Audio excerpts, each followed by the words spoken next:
Welcome to Impact OC, the only program showcasing the people and organizations shaping Orange County. With your host, Don Camber. Hello, live from the OC Talk Radio studios at UCI's Beal Applied Innovation Center. I'm OC Talk Radio Public Affairs Director Don Camber with another great guest impacting our community in a positive way. Today, I welcome Orange County American Heart Association STEM Goes Red event chair Dominique Worthington, who's an executive with the presenting sponsor, Medtronic. Medtronic is a medical technology company. STEM stands for Science, Technology, Engineering, and Mathematics. A free virtual STEM Goes Red event is scheduled November 1st through the 5th. It's being offered to Orange County middle school girls to encourage them to explore STEM while learning how to take charge of their health. Thank you, Dominique, for being on Impact OC. Thank you so much for having me here today. Please share with us what will go on during the event. Well, it's a great event, and it starts out with a lot of different activities for the girls that are going to be done in the classroom. Prior, we had a big event that was live, but now with COVID, we're going to be live streaming.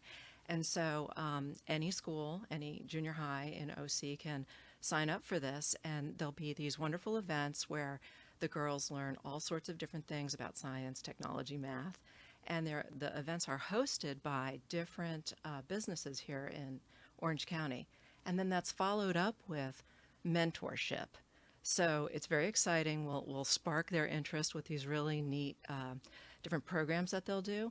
And then the girls that are really, really fascinated and interested can get mentors to learn the pathway to take the right classes to get these kinds of careers. So how will it operate virtually during those days? Well, we will be live streaming different, so there'll be a toolkit that'll be sent into the school, and we will have different events at different times, and the schools can dial into those events, and we'll all partake at the same time with the different events. So since it's streaming, they won't be seen. The schools, no. The students will be seen. They'll be learning. Correct. And then afterwards they do follow up within the classroom what they were taught via streaming. Exactly. And they will have the materials ahead of time. They'll have them ahead of time. They'll also have these little packages that go with the events, so they can continue on doing that kind of work. Can you give us some examples? Well, there's a lot of different things for engineering that are fun, so I don't have a specific example with me. But I mean, you're saying there'll be engineering activities, correct. There'll be math activities. Correct. Some of the things that we've done in the past that are really fun, so, imagine from an engineering point of view, you put two students back to back, and one of them has a diagram, and the other one is sitting behind the person, so can't see the diagram, and the person has to explain how to draw this diagram. And what that teaches the child is something about process engineering. So that's just one kind of event that highlights, how hard was that, and what did you think of it, and how could you have done it better, and it just sort of teaches them. We've also had things where we show how to program, so we'll have like little programming games that they can do, or my company brought in these models of the vascular system, because I work for Medtronic and I used to work for neurovascular, and taught them how to move the devices through the simulated veins. So it's very interesting. What kinds of experts will be participating? So we have all sorts of engineers. We have people from, actually it's just a lot of different businesses. So we have engineering, we have people who are mathematicians, we have people in finance, people in business, really broad community, a lot of women and men. But I take it this is only for girls. Well, actually, last time we did this, when we brought the girls, together live, it was primarily aimed at girls. But now, because we're bringing it to the classroom, we're not going to distinguish that. So it's really open to everyone. Why is this event necessary? Well, the sad fact is that only 25% of the STEM jobs are filled by women. But the truth is, we make up 50% of the population. And so when you think about the problems that we need to solve in healthcare and technology, they're not really, gender blind. So you really need diversity to solve those problems in the best way. And we want to pull more women into that. So what kinds of activities are you going to use to pull students into this that would make it interesting for them to want to get involved with STEM? Because prior to going to air, we had talked about they want to get involved in social media. So how can we steer them towards STEM? Well, STEM is really interesting when you think about it. I mean, you know, when you're learning math originally, you know, you're learning all these algorithms. It's not too interesting, maybe. But math describes the whole world. And so when you dive into math and you learn that you can use that to communicate anything to anybody in any language, just using math, that's your common language. That's exciting. When you learn more about science and the impact you can make on people's lives, that's exciting. And so we try to bring that kind of excitement to the classroom to spark the imagination and to get the interest.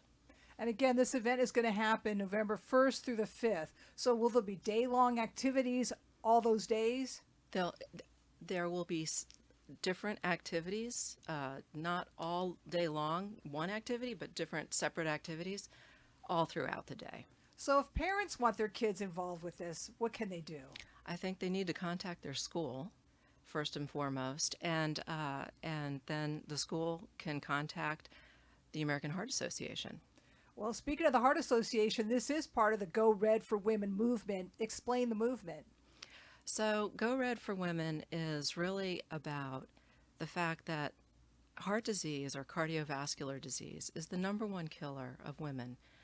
Some people, because breast cancer gets a lot of play, might think it's breast cancer, but in actuality, it's cardiovascular disease. And so we really want to bring more awareness to that. The thing is that when you think about somebody having a heart attack, a lot of times the visual you come up with is this old man having a heart attack, grabbing his heart. But the truth is that it's just as much of a killer for women, and the symptoms for women are different. And so we need to bring that awareness so that we can, for one, prevent and then treat effectively women with cardiovascular Talk disease. about the differences. I'm not the best person to do that. I'm not clinical, but I would really encourage you to go to the American Heart Association webpage and read about it. But this information will be provided during the days of the event. Yes.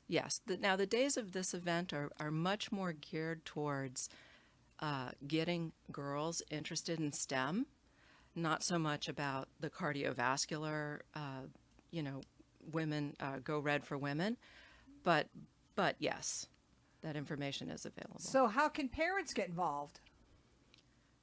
Well, that's a good question. Okay.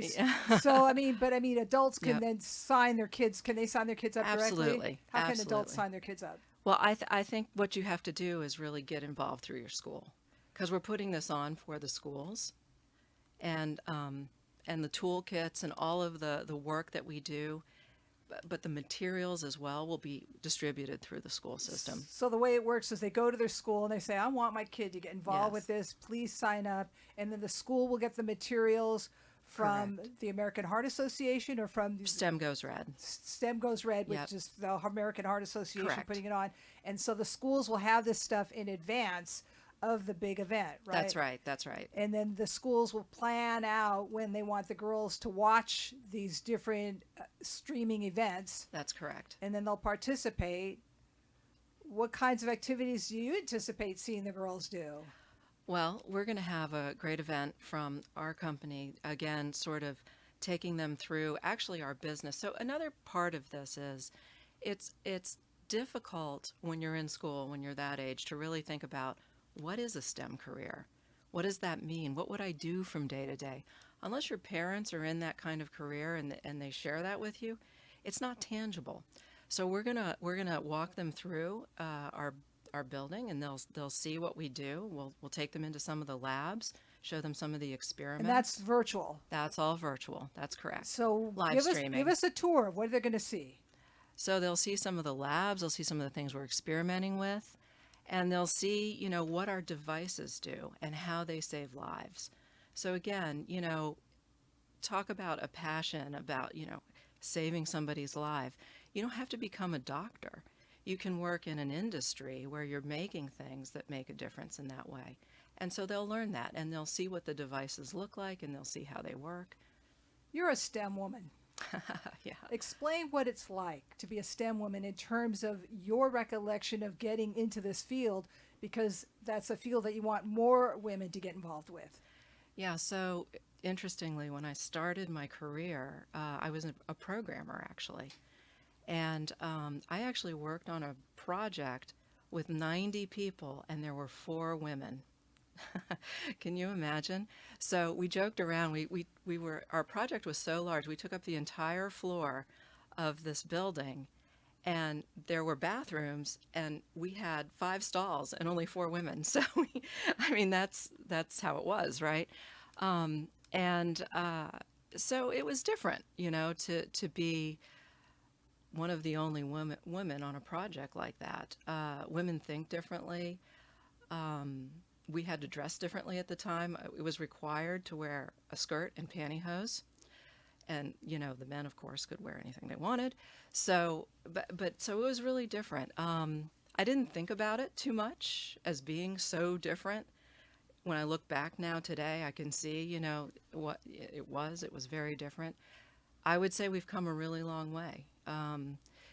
I work for a company today that promotes women and has a goal of getting 45% women in leadership in the next 5 years, and works very seriously at that goal. Now, at the time you're getting into it, did you find it difficult? Did I find it difficult? I loved what I was doing, so I just did it. I don't think I would look back and say it was difficult. But then, of course, I'm like the oldest of 3, and I have 3 brothers. So I was used to. So how can you encourage girls to want to get into STEM and not fear it? Because many times you fear it because you're afraid it's difficult. Well, I think if you're passionate about something, then it's not difficult.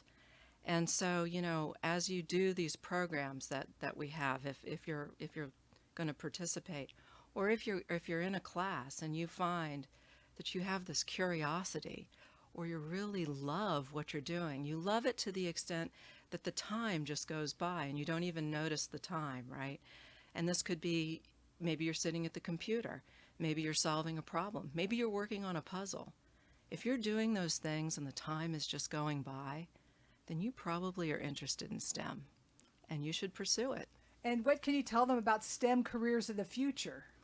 Well, I think really exciting for the future. I think you're going to see medicine change dramatically in the next 15 years. I think the use of big data is going to make, personalized medicine explode. I think you're going to see access to healthcare change across the globe. And so you won't be talking about just local impact anymore. You'll be talking about global impact and really making a difference for the world. So I think it's going to be very exciting. And many girls don't even realize they're involved in STEM. They don't have to just go to this event to be involved in STEM. Explain right. some examples of STEM so that they can realize they're already doing it. Oh, that's a good question. Let me think about that. Well, if you like, for instance, this is kind of funny. My dad was a mechanic before he actually went off to college and became a physicist. He's the first person to go to college in my family, but he became a mechanic first. So when I was young, he used to have me help him fix the car. So I learned how to change brakes. I could name everything in the car, and I actually really liked working on the car with him. And that kind of translated later into I put the ceiling fan together. I like to put together furniture. That's mechanical engineering, maybe, if I had pursued that. So anything where you're building or creating or solving a problem, solving a puzzle, those things are all STEM activities. So what do you anticipate happening as a result of this event that's going to happen November 1st through the 5th? Well, my hope is that we really spark the curiosity of these young girls. I really hope that they see that this is really exciting. It's not something scary, and that there's something applicable to it. So it's not just solving a puzzle, but if you learn to solve puzzles really well, and then maybe you learn some math behind that, that you can take that and you can make a career out of that in the real world. And that career can be really exciting and impactful. So I hope we spark that interest. And then, as I mentioned, we're going to partner these girls with mentors. So it's not just getting the interest, but it's about finding your way. So what classes do I have to take, and what does that mean for me? So I hope we have so many people interested, so many girls interested, that we have to go out and find more mentors. Do you know offhand the website for them to sign up? I have it right here. Good. So I would say start out with the ocgored.heart.org website. And from there, you should be able to jump to STEM Goes Red. And repeat that again, please. Okay, that's ocgored.heart.org. Thank you, Orange County American Heart Association STEM Goes Red event chair Dominique Worthington, for being on Impact OC. And I thank everyone for tuning in. I'm OC Talk Radio Public Affairs Director Dawn Camber. Have an impactful day. You've been listening to Impact OC, the only program showcasing the people and organizations shaping our community. Right here on Orange County's only community radio station, OC Talk Radio.